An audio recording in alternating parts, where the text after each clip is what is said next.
Briefing. To open up, we have Governor Ron DeSantis. We'll wish everybody a happy 4th of July. I want to thank the mayor for hosting us here at the county EOC. Also want to thank Wilton Simpson and Chris Sprouse, our legislative leaders in the House and Senate, for coming. We are going to be able to take them to the site later today to be able to see that, and they've been very helpful in supporting everything the state's doing. We are, of course, continuing to monitor Tropical Storm Elsa. It's located just north of Jamaica with maximum sustained winds of 65 miles per hour. It is heading towards Cuba. It will cross Cuba and end up approaching Florida, likely sometime Monday afternoon or evening. Tropical storm watches are in effect for parts of the Florida Keys, but more watches and warnings may be issued later today.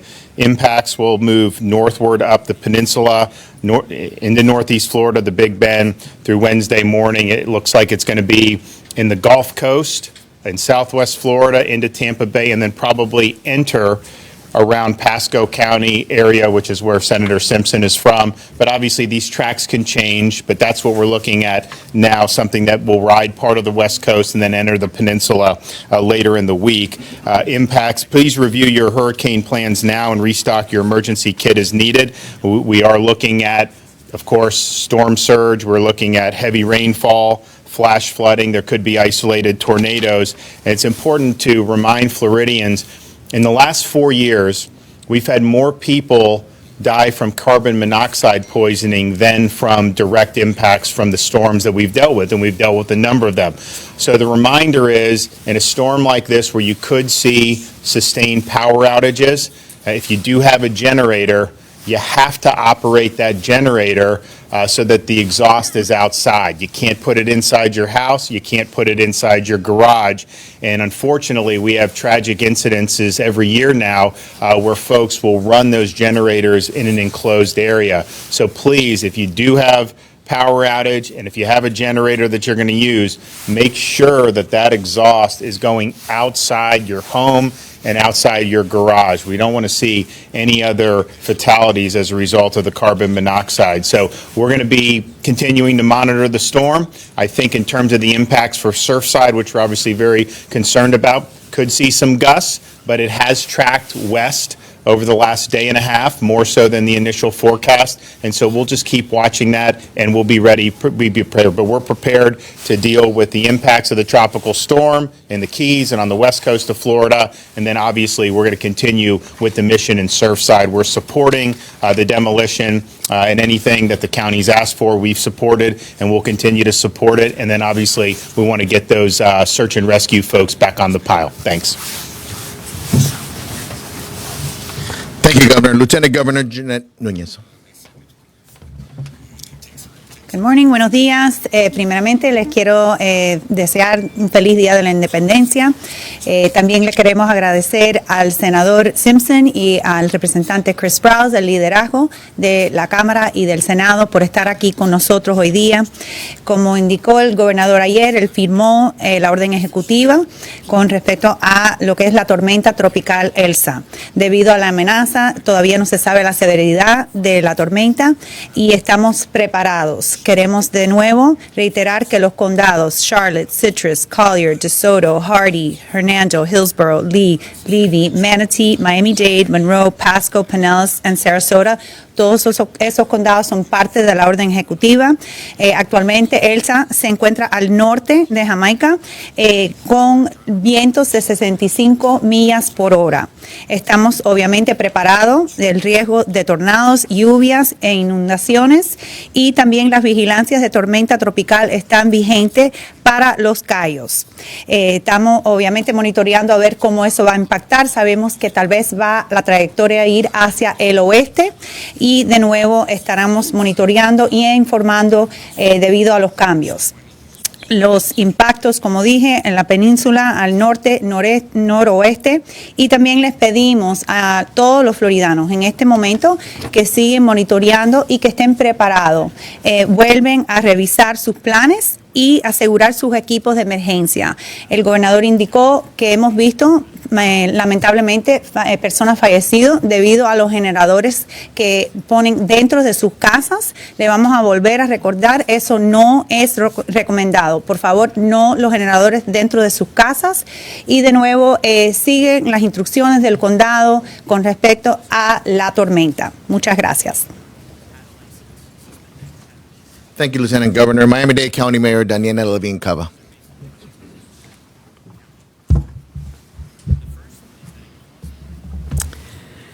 Good morning, everyone.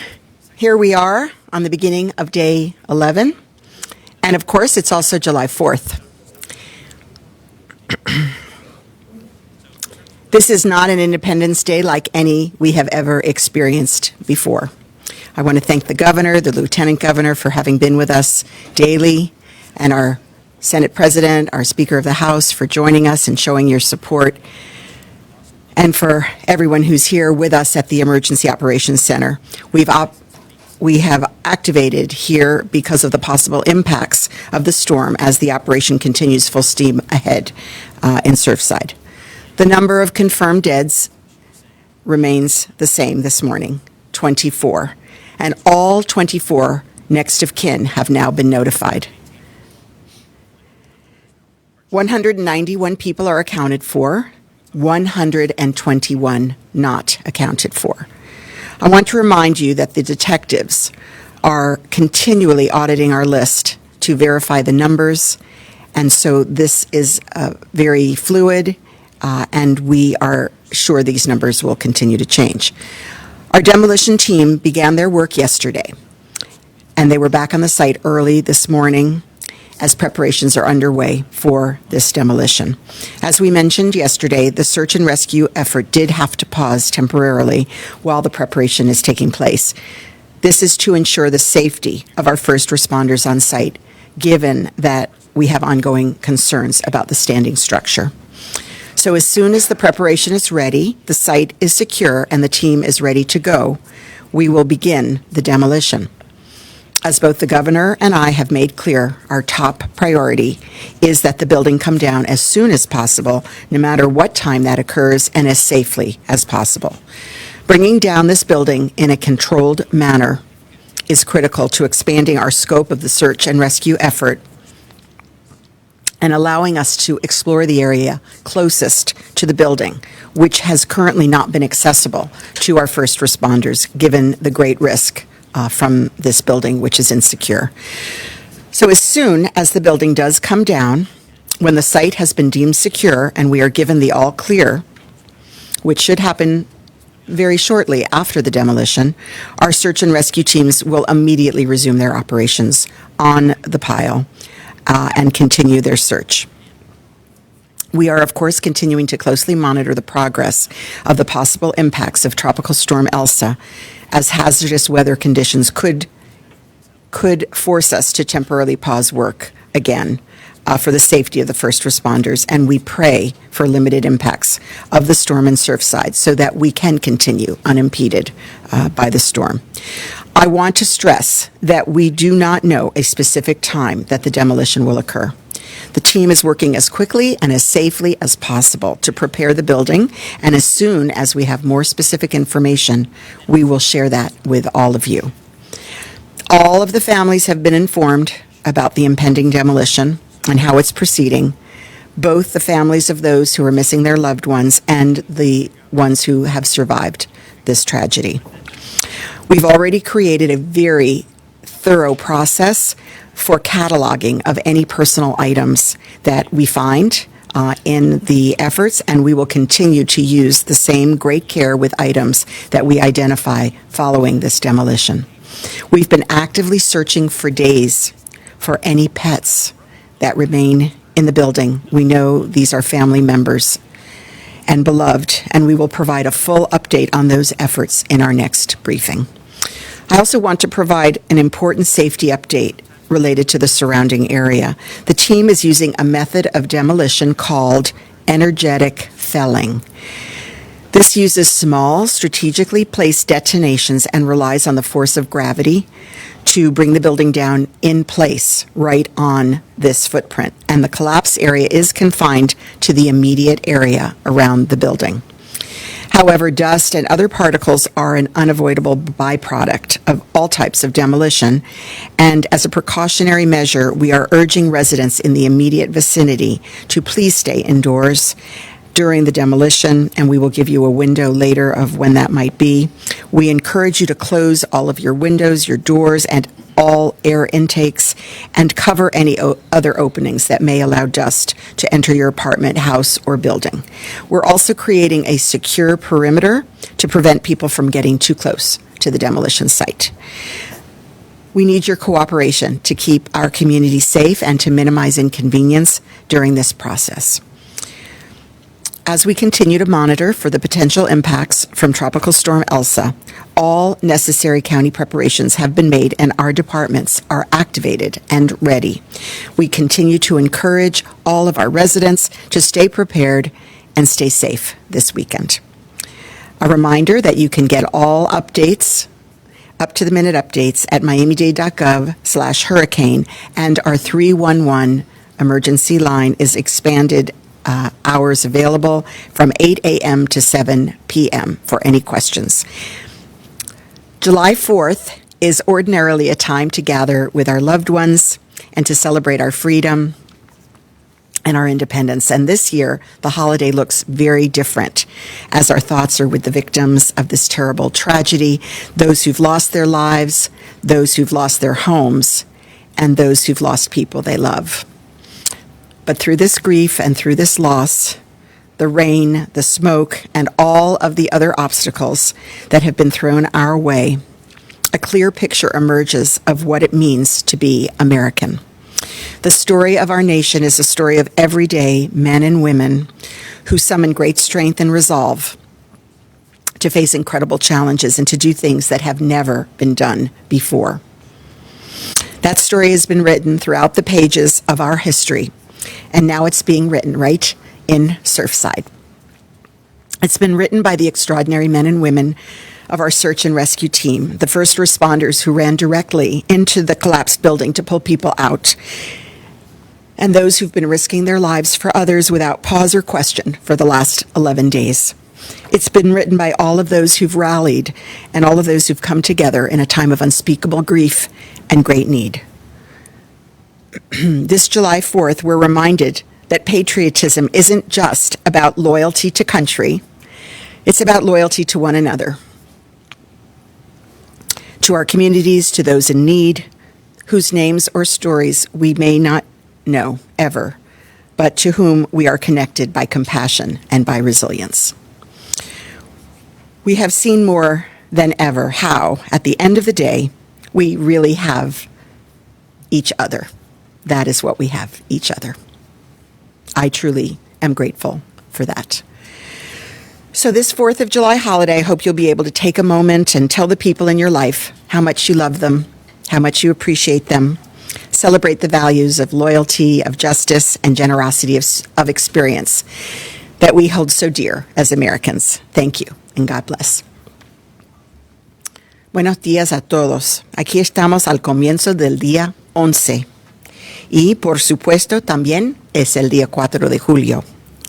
El número de muertes confirmados sigue siendo el mismo esta mañana, 24, con las 24 identificadas ahora y las familias notificados. Se contabilizan 191 personas y 121 que están desaparecidas todavía. Quiero recordarles que los detectives están auditando constantemente nuestra lista de personas potencialmente desaparecidas para que las cifras sigan cambiando. Nuestro equipo de demolición comenzó su trabajo ayer y regresó al lugar temprano esta mañana mientras se realizan los preparativos para la demolición. Como mencionamos ayer, el esfuerzo de búsqueda y rescate tuvo que detenerse temporalmente mientras se llevan a cabo los preparativos a fin de garantizar la seguridad de nuestros socorristas en el lugar, dada nuestra preocupación constante por la estructura permanente. Tan pronto como sea posible, después de que el edificio esté derribado, derribado cuando el sitio se haya considerado seguro y se nos haya dado el visto bueno. Nuestros equipos de búsqueda y rescate reanudarán inmediatamente sus operaciones en el derrumbe. Continuamos monitoreando de cerca los posibles impactos de la tormenta Tropical Elsa, ya que las condiciones climáticas peligrosas podrían obligarnos a detener temporalmente el trabajo por la seguridad de los primeros en responder. Y oramos por los impactos limitados de la tormenta en Surfside para que podamos continuar la operación lo antes posible, a medida que se completa de demolición y se despeja el sitio. Quiero enfatizar, como siempre, que todavía no sabemos una hora específica en que ocurrirá la demolición, pero vamos a notificar cuando sabemos. También quiero animar a todos en el área a cerrar todas las ventanas, puertas y otras entradas de aire y cubrir cualquier otra abertura que puede permitir que el polvo entre en su apartamento, casa o edificio cuando se lleve a cabo la demolición. También estamos creando un perímetro seguro para evitar que las personas se acerquen demasiados al sitio de demolición. Necesitamos su cooperación para mantener a nuestra comunidad segura y minimizar las molestias durante este proceso. Mientras monitoreamos los posibles impactos de Tropical Elsa, se han realizado todos los preparativos necesarios del condado y nuestros departamentos están activados y listos. Seguimos animando a nuestros residentes a que se mantengan preparados y seguros este fin de semana. El 4 de julio es normalmente un momento para reunirnos con los seres queridos y celebrar nuestra libertad e independencia. Este año las vacaciones se ven muy diferentes, ya que nuestros pensamientos están con las víctimas de esta terrible tragedia, los que perdieron la vida, los que perdieron sus hogares y los que perdieron a un ser querido. Este 4 de julio se nos recuerda que el patriotismo no se trata solo de nuestra lealtad al país, se trata de nuestra lealtad los unos a los unos y otros, a nuestras comunidades, a las necesidades cuyos nombres o historias quizás nunca sepamos, pero con quienes estamos conectados por compasión y por resiliencia. Hemos visto más que nunca cómo al final del día todo lo que realmente tenemos son los unos a los otros. En este feriado de 4 de julio, espero que puedan tomarse un momento para decirles a las personas en su vida cuánto las aman y para celebrar los valores de lealtad, justicia y generosidad, de espíritu que tanto apreciamos como estadounidenses. Gracias y oramos.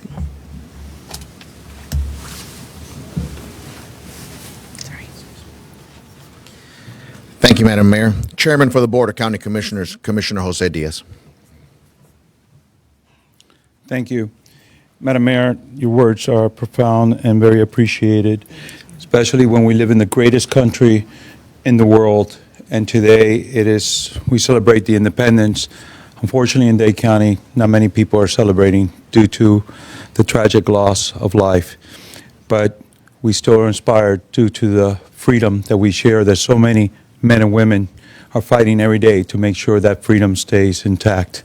So we want to think of all of them and thank all that have been involved, especially our first responders and everybody, especially our employees in Miami-Dade County also that have done an incredible job. So I want to thank all of them. And as we move forward, I want to state that the leadership from the state, the federal government, and everybody involved in working together has never been seen before, the way we have worked together and done in such a professional and good manner and in communication in every aspect of it. So we want to thank my colleagues, and I want to make sure that that thank you gets out to all. We have worked, as you know, Madam Mayor, and all those, that we have been working for the last 4 days with South Florida Water Management to make sure that our water systems is adequate enough to receive a large impact of rain that could be coming from the, storm that is approaching. We're blessed, and hopefully in Miami-Dade County, that storm is not a direct impact and it is moving away from us, but we're still going to receive a lot of water and wind, and that is important. We are made sure that the adequate amount of spacing inside those canals to receive that amount of water has been adjusted and done. So I want to thank South Florida Water Management for that continuous support and help to us. This is something that will continue in a very hard day today. As the mayor said, when this building's demolition takes place today, or when it does take place, to those families, we're with you. We'll continue to be with you as you continue with your pain. And again, together as one, working together to the common goal. Quiero darle las gracias a la alcaldesa por su palabra y sus hechos en la forma de cubrir, detallar que vivimos también en el mejor país del mundo. Este país es un país increíble, que tenemos que darle las gracias a todos aquellos que hoy están celebrando la libertad de este país y la independencia. Y esa independencia se está celebrando alrededor de todo el país, pero en Miami-Dade County la celebración no es igual por el desastre que hemos sufrido acá. Mucha gente está sufriendo mucho y simplemente por eso es que la celebración no es igual este año para todos los otros. Estamos unidos, estamos agradecidos a todos el trabajo que se ha hecho desde el Estado, el gobierno federal, el gobierno de los otros, del condado, todo el mundo trabajando en conjunto para buscar la mejoría de estas circunstancias. Mis colegas y yo le damos las gracias a tantas personas que están trabajando y que están haciendo la diferencia en nuestra comunidad. Llevamos ya 4 días trabajando con el manejo de agua del estado de la Florida para asegurar que no tengamos las inundaciones con el agua que posiblemente lo va a tocar de esta tormenta de Elsa en los días que siguen. Eso es algo importante para muchos que sepan, porque viven en áreas que se han inundado anteriormente, que todo lo que el sistema ha necesitado para descargar agua se ha hecho, y le estoy dando las gracias también al sistema de agua de manejo del estado de la Florida. También tengo que darle las gracias a tantos que conjuntos hemos trabajado juntos para asegurarlo que esta circunstancia se maneje en la mejor forma posible, especialmente con traer este edificio hacia abajo, que se va a hacer hoy o más tarde mañana cuando se diga, que estamos pensando en esas familias que están sufriendo tanto en estos momentos, en todo lo que han pasado, y arriba de eso aquellos que están verdaderamente orgullosos de este país como soy yo, que vivimos en el mejor país que vivimos. De nuevo, hoy es el día de nuestra independencia, y aquellos que lo celebren en la mejor forma que pueden. Muchas gracias.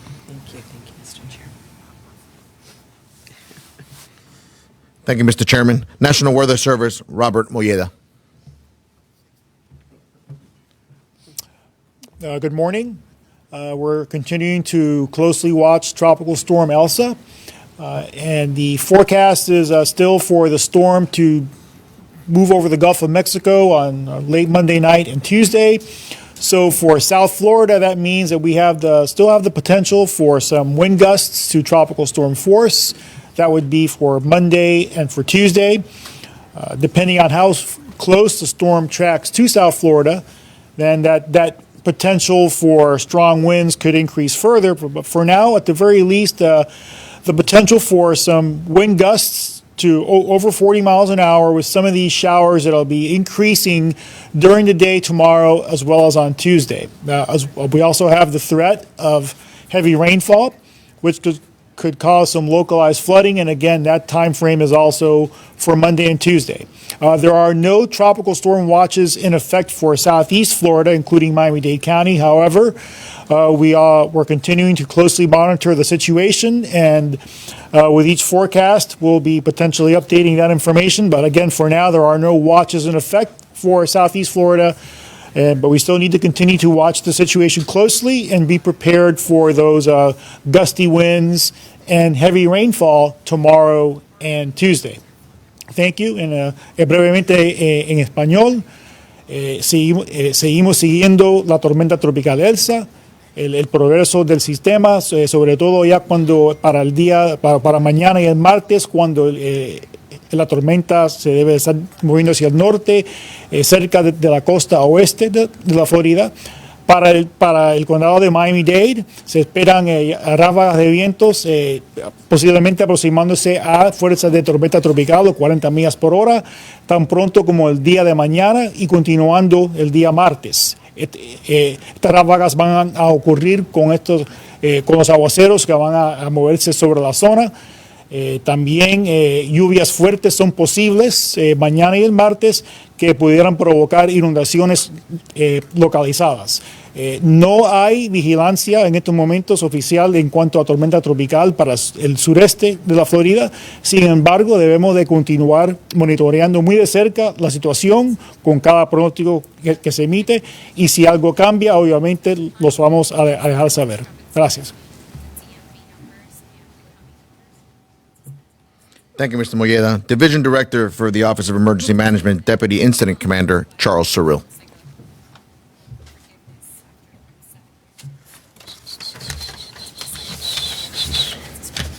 Good morning, everyone. In close collaboration with the National Weather Service, the Miami-Dade County Office of Emergency Management is closely monitoring the path of Tropical Storm Elsa, and we encourage our residents and visitors to do the same. For information on our activities, you can sign up for miamidade.gov/alerts or miamidade.gov/hurricane. Regardless of Tropical Storm Elsa's ultimate path, we still expect tropical storm force gusts in our area and through bands and heavy rain and storms. They're also concerned regarding potential flooding and tornadoes. For that reason, it is important for everybody to secure their items and belongings and property today. As part of the county's own preparatory activity, we have relocated our unified command to the Emergency Operations Center in Doral. Our Family Assistance Center also remains open, and the operating hours are 12 to 5 p.m. daily. Thank you, everyone, and happy Independence Day.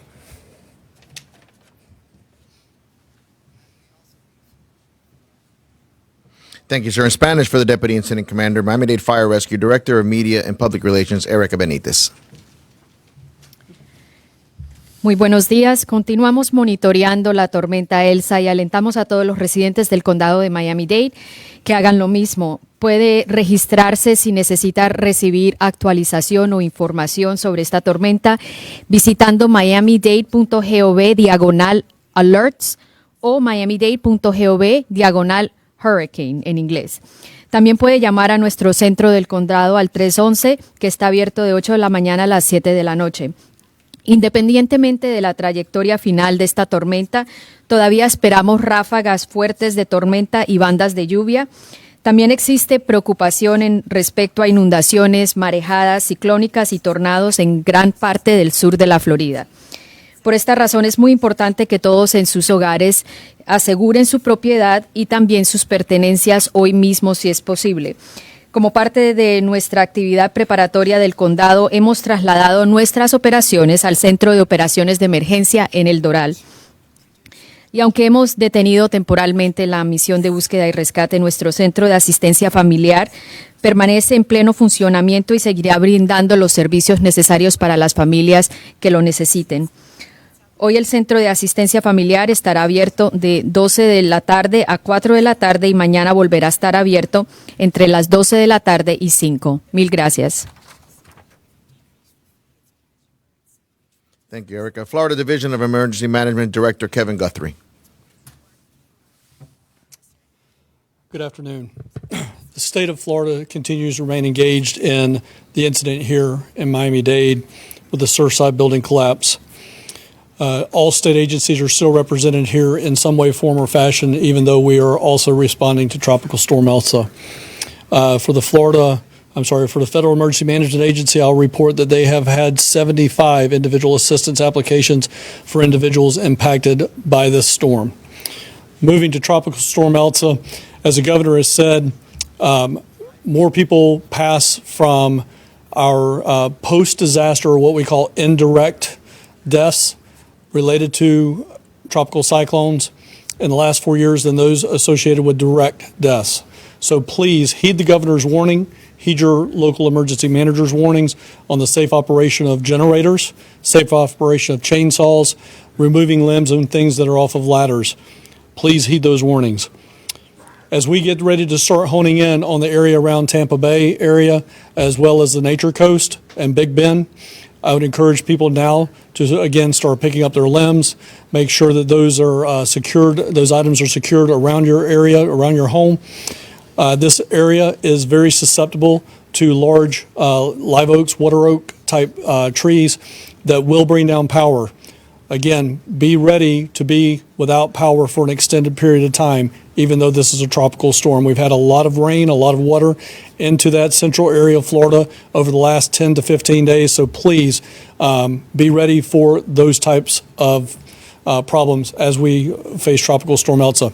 The last thing I would say is please listen to your local emergency manager for special needs evacuations, power-dependent evacuations, things of that nature. Your local emergency manager will know what is best for your situation. Thank you. Thank you, Director. And for Creole translation, Cassandra Arnold.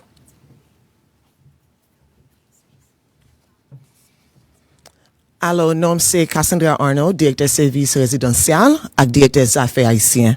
Magistrat vle dit tout le monde merci pour prier nous. Jeudi à nous gagnons 24 morts confirmés. Nous localisons 191 moun, mais nous besoin joindre 121 moun. Nous suspendons toute activité dans le site Surfside là pendant nous préparé pour démolition. Nous continuons travail avec FEMA, police et l'autre bureau l'État. Nous voulons tout le monde prendre précaution pendant nous préparer pour Tropical Storm Elsa parce que nous avons pile la pluie. Moment ça vraiment difficile pour nous toutes. Mais nous voulons dire merci encore pour tout ça la communauté a fait. Merci.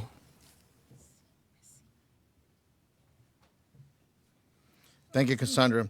And we also have present, along with our leaders, Miami-Dade Police Director Alfredo Ramirez. We have Miami-Dade Fire Rescue Chief Arthur Holmes to answer questions, and also our county engineers from the Department of Regulatory and Economic Services to answer questions regarding the building.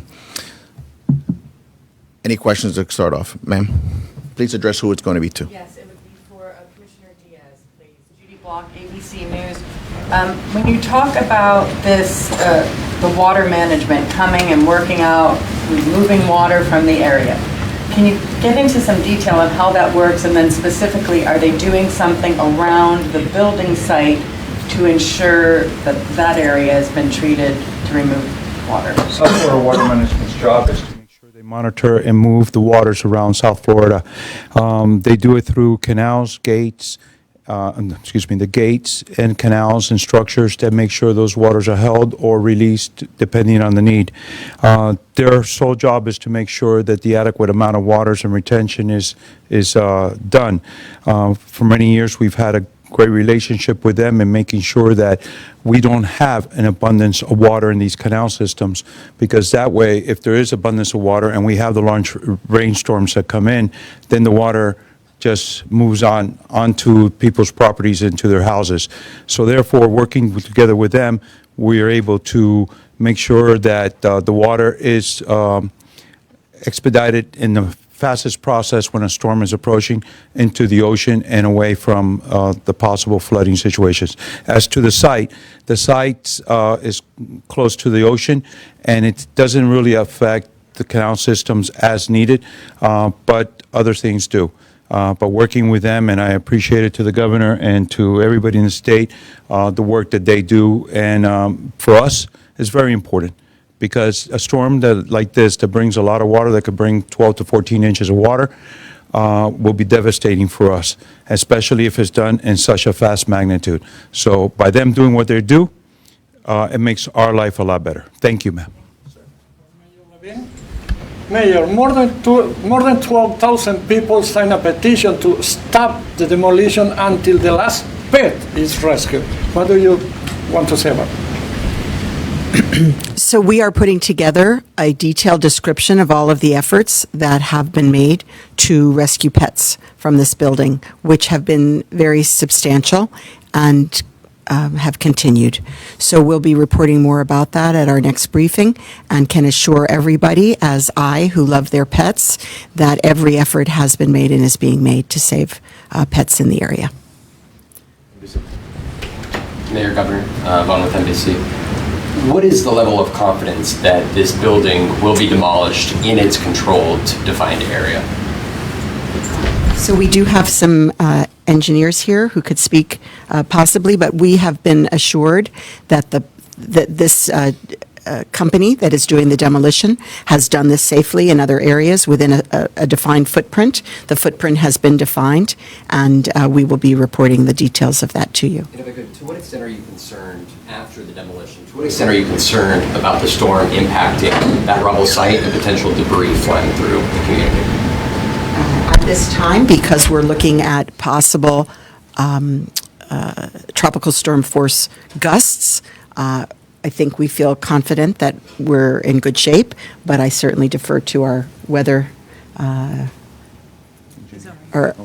weatherman on the topic. The engineer also. And the engineer. Yeah, just to really to repeat what the mayor said, we're expecting primarily tropical storm force gusts. The general recommendation to the community is to bring in lightweight objects that are outside that can be blown around in the wind. Now, I mean, I can't specify or I can't speak specifically to anything that's there at the debris site. But again, the general recommendation for tropical storm force winds, or winds of 40 miles an hour or higher, are for lightweight objects to be brought in. So that's, again, the general recommendation for the community. Also, a cover has been laid on the part of the debris field that is closest to the building. And if you have any questions, we have our fire chief here to answer as to that. A question for the mayor, please. Jason with CNN. You addressed this earlier and also yesterday. We would like to re-ask, please. Will any residents in the nearby condos or anywhere be evacuated before the demolition, or? No additional evacuations are anticipated. We are going to send out a notice to all of the area residents as to the things that we mentioned here about the closing of the windows and the doors, et cetera, and not to be outside. How much time before the demolition will those effects go into place? We will give adequate notice to the area residents, and of course, everybody is on standby. Yes, thank you. First, I have a question for the mayor, but could I make a request that the engineer experts you all mentioned could stay after so we could ask these technical questions if they have time? See someone nodding. That would be fantastic if you could have time. Madam Mayor, question. What's the timing for the the timing for the warnings to residents nearby? It sounds like you were saying they should turn off their air conditioning. And will the media get the same notice, or do we have to run down these notices to the residents? We are going to provide you, as we always do, with up-to-date information as soon as we have it. We will be giving the residents adequate notice so that they can prepare. Again, they're on standby, and again, we do not anticipate any deleterious effects. So as to the specifics, let's call up the engineers. About the air conditioning and so on. Can you say and spell your name, sir, as you start? Thank you. Good evening or good afternoon, everybody. My name is Edward Rojas. I'm the building official for Miami-Dade County. I've been asked to come and represent our department as an observer and to support these efforts. I know that there's a lot of plans and protocols in place right now that I'm going to be looking into right now. But this is a process that heavily relies on the expertise of the contractors and of the engineers who are putting this plan together in coordination with public safety officers of Miami-Dade County Fire and Police. So how much notice will the residents get? I'm not quite sure of that. It should have been, that should have been part of the process, should have been working in parallel with all the other efforts going right now. So notifications are part of that process, and I know that they were working on those as early as yesterday. They should turn off their AC or no? I didn't They should turn off their air conditioning? That's what we're advising them, to turn off their air conditioning. And how much assurance were you given by this demolition company that this would go as planned? Oh, yeah. So, as the governor said yesterday, the state of Florida is paying for this and assisting the local government. This is a unified effort, but we are picking up that side of the house. This contractor and the subcontractor is internationally known. He's one of only about 3 people that do this in the business. We picked the best of the 3 that we had and went with it. We have extreme confidence in his methodology, and he has explained his methodology at a layman's level to us. We're confident that he is going to be able to bring the building down and not interfere with the rest of the site. And within a matter of minutes, as Mayor Cava has already pointed out, they will be back on the scene, back into search and rescue. Mayor Levine Cava? Yes. It's Madeline Wright, Local 10. I wanted to ask about the rubble pile. Family members have been wondering if it's possible to go through and get the clothing of their loved ones. Is that a possibility? So actually, this is a question for the police, who are handling the review of the evidentiary debris. So I'll leave it to our police director. Good afternoon. Our homicide detectives that are on the scene working with the fire rescue personnel have an area in their village, investigative village, where they're collecting items that are retrievable and are logging them and documenting them at this time. As far as family members being able to go on the rubble, I don't see that happening. That's still a very dangerous site, but our detectives are very mindful and very respectful on any type of family heirlooms that we come across. And it's safe to get it. We pick it up and we log it, document it to be, addressed at a later date with family members. Explain about the forms that they're using. That's correct. Also, for our survivors or family members, we have a system in place through our state partners where they're able to log in and put down property that they may be looking for, so that we can look through that as we go through this process moving forward. Last question. What is, Mayor Calvin, what are the final determining factors as you guys are working on timing? I understand you're working with the engineers and the team that you hired, but what are the last few elements that you're waiting to narrow down on so you can tell us what time it's going to come down? They're on site. They've been on site since early morning. They were on site yesterday. They're preparing the building. They explained to us in great detail, as was mentioned, exactly how this will work. And as soon as they give us the go-ahead, we will communicate that to the families, we'll communicate to the area residents, and we will communicate it to you.